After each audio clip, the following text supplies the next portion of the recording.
What's up, everybody, and happy Wednesday, happy hump day. We're halfway through our week. This is just a very blessed week for me. Aside from everything that's going on outside of the world, or in the world, but outside of be blessed, I've really been making some great connections with people and just having really good conversations. So I'm so, blessed. And not only having good conversations, but God is also unveiling a lot of information to me, even within the conversations that I'm having with different people or within the things that I'm going through. So honestly, I'm feeling great. I'm still praying for all of the people that are affected by the violence, for anyone who feels the urge to go out and protest and things like that. I'm also praying on the other hand too, because there are a lot of people who don't feel the urge to go out and protest, and that's okay, because they're not necessarily staying silent, but they're praying. They're showing their support for the movement in other ways. And I'm also praying for them too, because a lot of people are like, hey, if you're not for protesting, you must be against everything else. And I don't believe that that's the case, because you can definitely cause change without going out and protesting. So praying for both sides, praying for the protesters too, because protesting does have a lot of impact. And I don't want that to be going out. I don't want that to go out. I don't want to have that be out there as if Ashley said protesting doesn't have any effect. It does, but I just think that there are two sides to change, and two sides to this movement. Well, not two sides to this movement, but two sides to change, really, and allowing change to happen. Doesn't mean that you necessarily always have to be in the forefront and protesting and on the television, on the news and everything like that, but you could be praying, and you could be setting up meetings with city councilmen and everything like that. So praying for everyone involved, that we honestly just find peace and find love, which is our topic for today. So let's get right into it. As always, God is blessing us. He's always going to be blessing us. Remember, this week we are talking about love. So our goal focus for June, we kickstarted on Monday, was to be of good spirit. And we identified on Monday that to be of good spirit means that we want to adopt within our spirit the qualities that are good. And of course, we are modeling that after God or Jesus Christ, and making sure that our spirit lines up with the things that He has lined up, the things that are within His spirit. So what are those? Those are the fruits of the Spirit, which we talked about where they can be found in the Bible. And there, I can't remember how many there are. I think there's like 8 or 9 of them.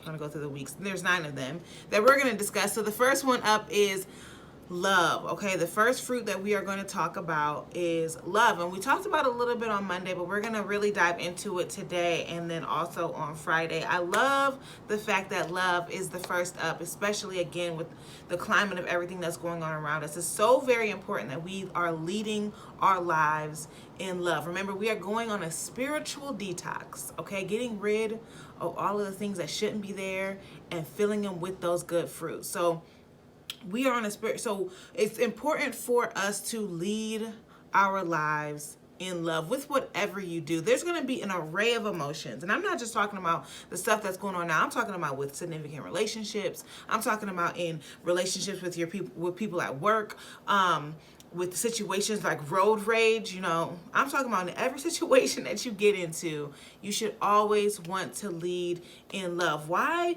Well, there are plenty of reasons why, and we'll talk about them actually more on Friday, so I don't want to get too much ahead of myself. But pretty much because, number one, I was saying it last week, and I'll say it probably all of this week, is we were created in love, for love, to love. So that means that because God created us, He was so much so in love with us that He created us to have a relationship with Him. We should want to spread that love with everyone else, okay? But first we have to talk about the different types of love and how we are to feel that love, and then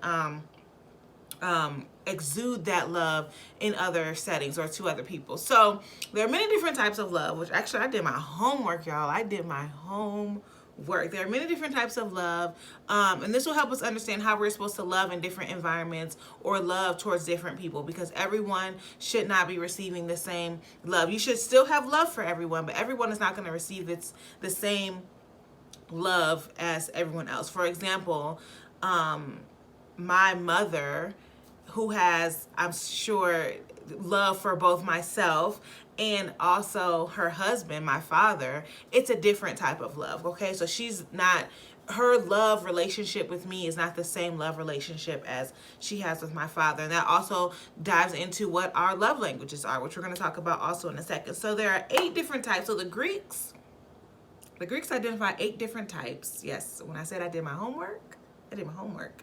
The Greeks identify 8 different types of love, and we're going to talk about them just a little bit today. I want to expound on one of them in particular, but we're going to talk about a little bit of them today. So the first one is eros, and excuse me if I don't get the pronunciation right. I will never proclaim to be, all-knowing. So there's eros, which is the romantic type, philia, which is affectionate, I'm sorry, I'm reading my notes. Philastia, which is self-love. Storge, Storge, I don't know, is familiar love. Pragma is enduring. Ludus is playful. And then mania is obsessive. Then the last one is agape. So agape love is actually one that I grew up knowing a lot about, especially, well, not only because I'm a Christian, but also because I was involved in a group that my aunt set up in Illyria called Agape.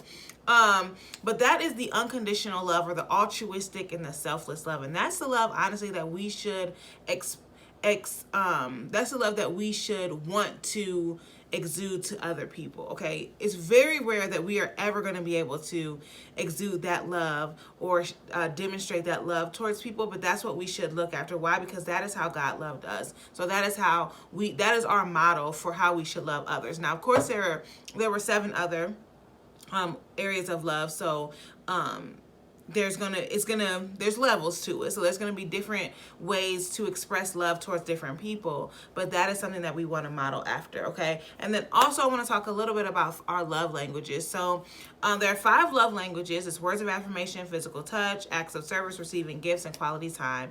Those are all, I don't want this to be like a huge lesson on the different types of love or the love languages. I honestly would encourage everyone to do their homework on what type of what's your love language, and then also the love language of the people around you. That way you could communicate better. Honestly, that is the biggest thing with understanding the love language, not so you can be deeply in love with them and have this just romantic relationship or anything like that. Like, prayerfully that will come for you, or prayerfully will open your eyes and let you know, like, hey, based off of your love language and based off of my love language, we're not communicating the best way that we should in order to express our love. So it's not enough just to say, oh, I love you, I love you, I love you. I think that's nice, but it's a very old school method of wanting to stay in communication with people, especially now when people are getting more in tune with themselves and developing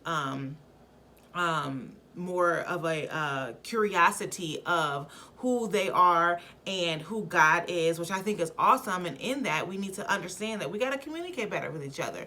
And that is, well, in part, that is learning others' love languages. That way I can express my love to you. And it doesn't always have to be, I love you, I love you, I love you. Like, for example, my love language is receiving gifts. And while some people may think that that is very, like I'm materialistic, that is actually the complete opposite. I am not a materialistic person at all.